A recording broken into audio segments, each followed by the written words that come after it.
see the bus fly by. It's alright, 'cause I'm safe at the bill. Author's note. Hi guys, hope you like this one. I'm quite proud of it. Thanks for the support from my friends. Love you girls, glad you like it. Oh, and Vincent. So dumb. Of course Tia didn't go to math and only her bra. She's not a total ditz. One more time. Don't read if you didn't like Itino. Frickin' flames. What is the point of flaming people? There is no point, so F off. Chapter 3. Uncle Larry. I saw T alone watching TV at Dave and Marie's house. I couldn't stop thinking about my encounter with Eudard Cullen earlier that day. He was so beautiful and sexy with such amazing hair and eyes I could hardly believe he had noticed someone like me. But I was angry at how he had made me feel. How I'd burnt like crimson hot flame when he'd touched me, and how he'd not listened to me when I'd told him to fring off, and how he dared touch me at all when he had a GF anyways. Even if she was a mean girl with an ugly heart, and not that hot. But no matter how much I tried to hate him, I simply couldn't. Suddenly the phone rang. Hello. Hey, is that Altantiana? Yeah, who is this? I said. It's Mike Newton from your class. I was wondering if you wanted to go to La Plush with me tomorrow night, maybe. There's a party on the beach with a whole crowd of us going, and I thought you seemed really nice, so I thought maybe you'd want to be my date, please. Aren't you the guy who hangs out with all the pathetic cheerleaders and stuff? I asked. You mean Bella and Jessica's gang? Sometimes I guess, but they're way shallow and not as hot as you. And they can be mean sometimes, hyphen. Then why do you hang out with them then, you shallow creep? And why are you asking me out when you hardly know me, Mike? 'Cause you think I'm hot? Why can't you see you're just as shallow if you want to date someone just 'cause of the way they look like?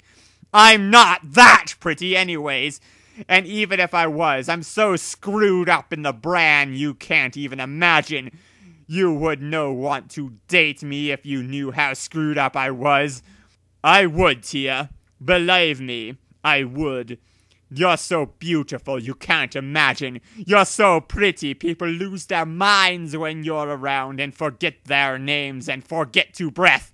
How can't you have noticed that? And I don't care how screwed up you are. It only makes you more interesting. You're cool and different and you're honest about stuff. You are right to be angry with me. I'm sorry for benign, shallow, and dumb. Just give me a chance to show you how much I care, please. Well, okay, maybe I'll go along if I don't have anything else to do, I said, not believing a word he said about how pretty I was. Thank you, Altantiana. Thank you so much. He sounded so happy I couldn't help but smile as I put the phone down, but my smile faded as I returned to my thoughts. Mike Newton was kinda cute and seemed like an okay guy, but he was nothing next to Eudard Cullen. Even though I was angrier with Edward than I had ever been with anyone in my life, and part of me wanted to chop his head off with a saw. A part of my soul wanted to always remain in that corridor where we had kissed so hard and passionately. I creamed myself. My heart had soared that day like never before, and I knew that no one else would ever make me feel like that again. Then I thought how he was a cheater and a bastard, and my face burnt with shame. I couldn't believe I had behaved like such a horror. I was scared of the effect he had on me. Bye, Tia. We'll be back on Thursday, okay? Mari put her head round the door suddenly. Okay then, have fun, I whispered clammily. Dave and Marie were visiting relatives for a few days. You look so pretty, she says, smiling. You're the prettiest grill I've ever seen. OMG, whatever, I reply. I hated it when people say that. I pulled my blonde hair over my face. I was wearing a short, hot, pink dress cut low with black lace frills at the bottom and black lace stocking. Dave's brother Larry will be looking after you while you're gone. You'll be okay when we're gone, won't you, Tia? I hate leaving you alone like this. I don't need a freaking babysitter, you know. I was so embarrassing. I could look after myself. Marie smiles and leaves the house. Greeting, Lantiana. My name's Uncle Larry, said Uncle Larry. He came in through the door. He was fat and bald with tiny black eyes and a red face. Hey, I said. You're the orphan, aren't you? He says. Is it true you killed your mother when she gave birth to you? What? I cry, my eyes filling with tears. You're an evil beast, aren't you? Get outside and wash my car, he shouts angrily. I stood up and left to wash his car. I got soap and a bucket, afraid of what he would do if I refused.